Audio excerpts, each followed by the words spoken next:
আমাদের বাংলাদেশে যারা আছেন চুরি, ডাকাতি, রাহাজানি, খুন, ধর্ষণ, একাধিক বিয়ে থেকে শুরু করে পতিতাবৃত্তি এমন কোনো অপকর্ম নেই যে তারা সেগুলো কাজ করছে না। এবং তারা যে কোনো মানুষকে যদি একবার তাদের ক্যাম্পের মধ্যে ঢুকিয়ে ফেলতে পারে, ওখান থেকে বের করে আনার ক্ষমতা সেনাবাহিনীর আছে কিনা সেনাবাহিনী ভালো বলতে পারবে।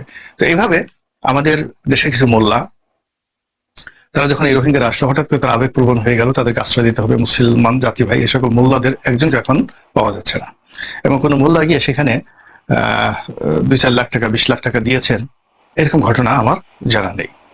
তো এই মোল্লারা তখন একটা ভাইব তুলেছে, রাজনৈতিক দলগুলো তখন ভাইব তুলেছে, আর শেখ হাসিনার মনে একটা দুরাশা ছিল যে তিনি এই জাতিগোষ্ঠীকে বাংলাদেশে আশ্রয় দিয়ে তিনি নোবেল পুরস্কার লাভ করবেন।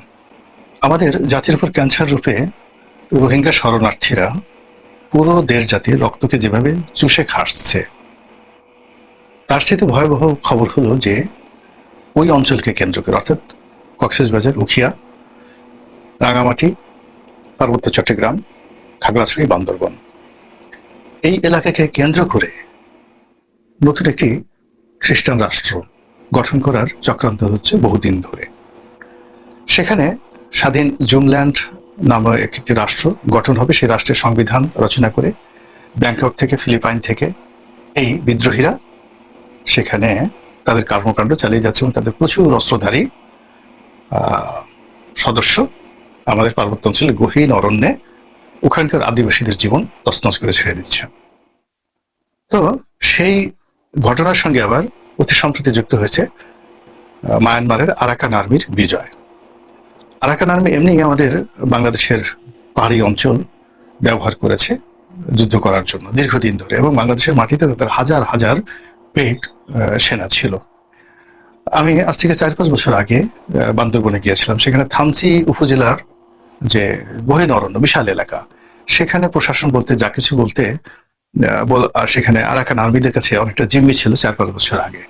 এবং ওখানকার স্থানীয় কিছু নেতা আমাকে বলেছিলেন যে এখানে যারা আরাকান আর্মির সদস্য তারা বেশিরভাগই বাংলাদেশি আদিবাসী, এবং তাদেরকে অস্ত্র এবং প্রতি মাসে 5,000 থেকে 10,000 টাকা করে আরাকান আর্মি বেতন দিয়ে পোষেন।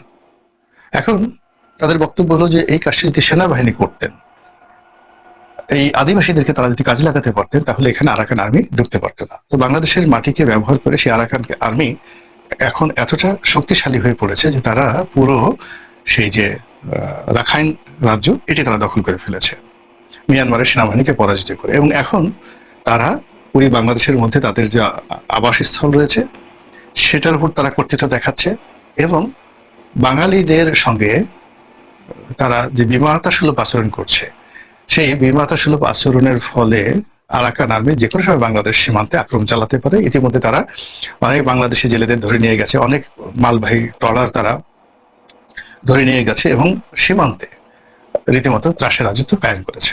এই হলো একটা। এবং এটির পেছনে চীন থেকে শুরু করে পশ্চিমা রাষ্ট্ররা জড়িত। এই আরাকান আর্মির একটা ইকুয়েশন আমি বললাম। দ্বিতীয়ত হলো যে স্বাধীন জুমল্যান্ড যারা প্রতিষ্ঠা করতে চান পার্বত্য অঞ্চলে, তার আবার আরেকটি পক্ষ, তৃতীয় আরেকটি পক্ষ রয়েছে, সেটা হলো শান্তি বাহিনী। আবার চতুর্থ আরেকটি পক্ষ রয়েছে শান্তি বাহিনীর বিরুদ্ধে আরেকটি পক্ষ, যেটি এই ইউনূস সরকার আসার পরে যে ব্যাংক লুটপাট করেছিল তারা। এইভাবে আমি 4টি পক্ষের নাম বললাম, মূলত এখানে 8 থেকে 10টি সশস্ত্র গ্রুপ তারা পুরো পার্বত্য অঞ্চলকে উত্তাল করে রেখেছে। এর মধ্যে 12 লাখ রোহিঙ্গা অফিসিয়ালি, কিন্তু আনঅফিসিয়ালি হবে কম করে হলে 15 লাখ। তারা বাংলাদেশ সীমান্তে ঘাঁটি গেড়েছে, এবং বিশ্বের যে সকল বড় বড় দেশ তারা দাতা সেজে এদেরকে লালন পালন করছেন, এবং আমাদেরকে বাধ্য করছেন একটি তাদের যে জীবনযাত্রার একটি অংশ বহন করার জন্য।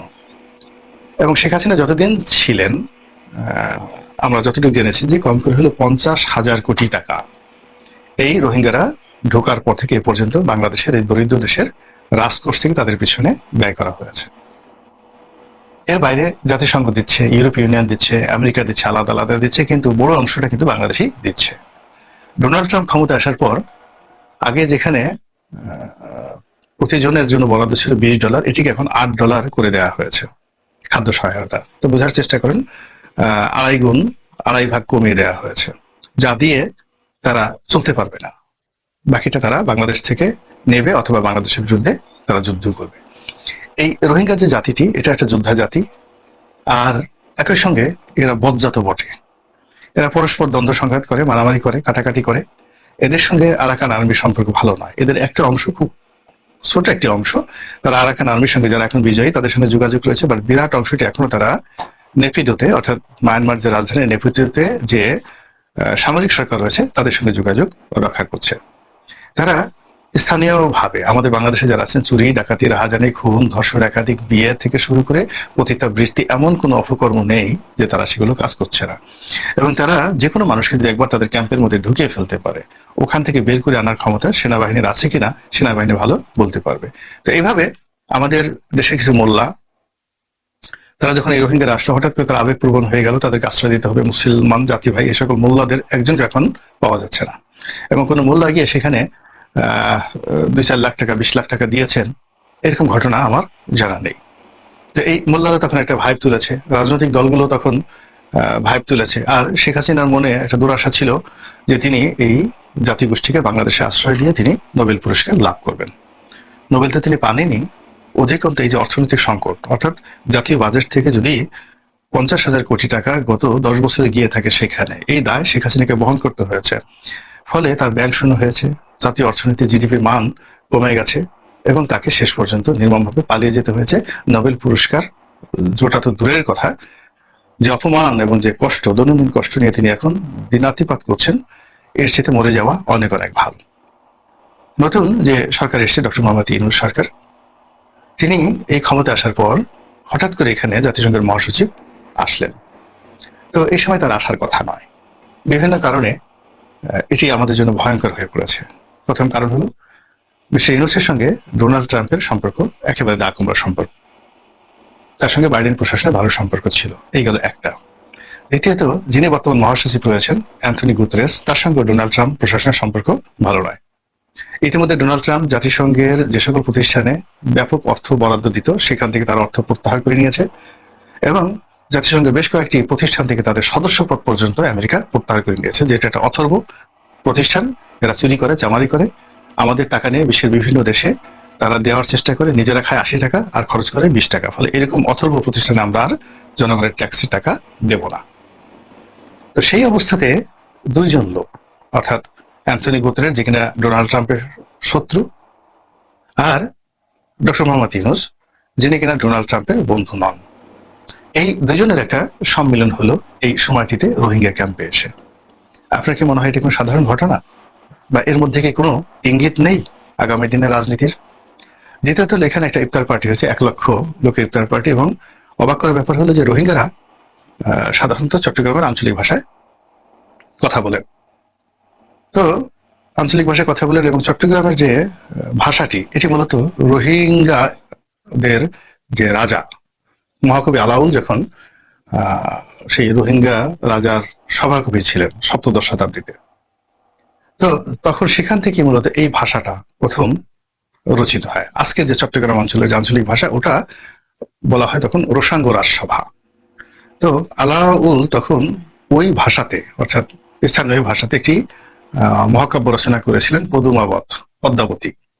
তো হিন্দি কবি মালিক মোহাম্মদ জায়েসি রচিত মহাকাব্য পদুমাবত, সেটির অনুবাদ করেছিলেন হিন্দি থেকে এই রোহিঙ্গাদের ভাষায়। তো সেই রোহিঙ্গাদের ভাষায় তিনি অনুবাদ করেছিলেন, এই গেল এক। এবং সেটি নিয়ে কিন্তু অতি সম্প্রীতিতে বলিউডে একটি ব্লকবাস্টার সিনেমা হয়েছে।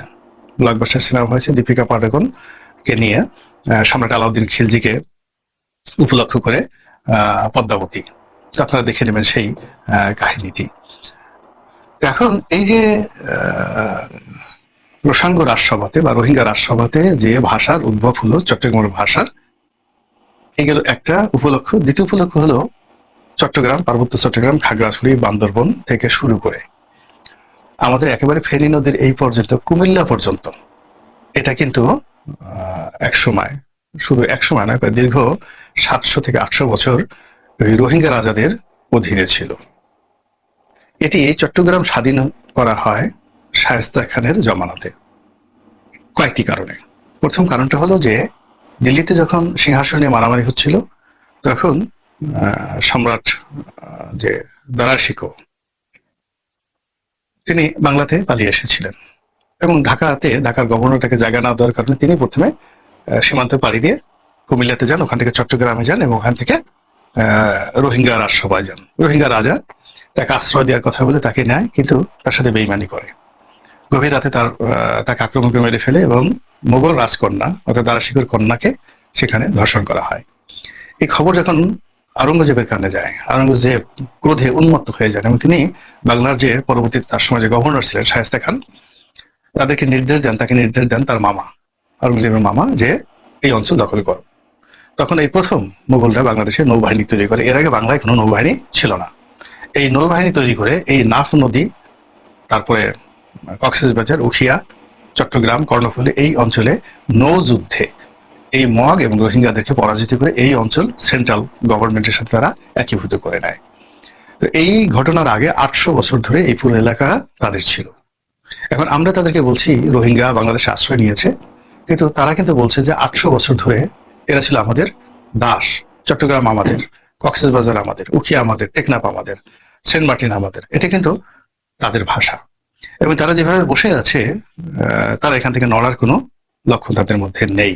এখন এই যে 12 লাখ যারা নির্যাতিত, যারা যোদ্ধা, যারা সংঘাত প্রিয়, সেই মানুষগুলো যদি সেই ইনসার্জেন্সি শুরু করে, সামরিক আক্রমণ শুরু করে, আমাদের অবস্থা কি হবে? আমরা 3-4 হাজার শান্তি বাহিনীর সাথে যুদ্ধ করতে শত শত বালতি পানি খেয়েছি। আর সেই জায়গাতে এই সময়টিতে এসে অ্যান্থনি গুতেরেস এবং ডক্টর মোহাম্মদ ইউনূস সেখানে গিয়েছেন এবং সেখানে গিয়ে আবার ডক্টর মোহাম্মদ ইউনূস সেই রোহিঙ্গাদের ভাষায়, চট্টগ্রামের আঞ্চলিক ভাষায় তিনি তাদের সাথে সুদীর্ঘ বক্তব্য দিয়েছেন, কথা বলেছেন। আপনারা কি এর মধ্যে কোনো হেতু খুঁজে পাচ্ছেন? কোনো আশঙ্কা, নাকি কোনো সুসংবাদ? আমি শুধু কাহিনী বললাম, যা বুঝার আপনারাই বুঝে নেন। শুধু একটা কথা বলি যে ইন্দোনেশিয়ার একটি এলাকা, সেই এলাকা মানে ইন্দোনেশিয়া এক সময় একটা তাদের যে বিভিন্ন দ্বীপগুলো বিভিন্ন লোকের হাতে, মানে সাম্প্রদায়িক শক্তিদের হাতে ছিল। তো এর মধ্যে পূর্ব তিমুর নামক যে এলাকাটি, এটি ওখানে ফ্রান্স দীর্ঘদিন ধরে আধিপত্য বিস্তার করে রেখেছিল। তো এই পূর্ব তিমুরটিকে ইন্দোনেশিয়া থেকে আলাদা করে সেখানে একটি খ্রিস্টান রাষ্ট্র প্রতিষ্ঠা করেছে জাতিসংঘ এবং ইউরোপীয় ইউনিয়ন। এবং সেখানকার যিনি প্রধান অর্থাৎ পশ্চিমাদের দালাল মিস্টার গুসমাও, তাকে আবার নোবেল শান্তি পুরস্কার দেওয়া হয়েছে। আবার ডক্টর মোহাম্মদ ইউনূসের আবার তিনি খুব ঘনিষ্ঠ বন্ধু, তিনি আবার বাংলাদেশে এই গত কয়েক মাস আগে এসে বাংলাদেশে দেখা সাক্ষাৎ করে গেছেন ডক্টর ইউনূসের সঙ্গে।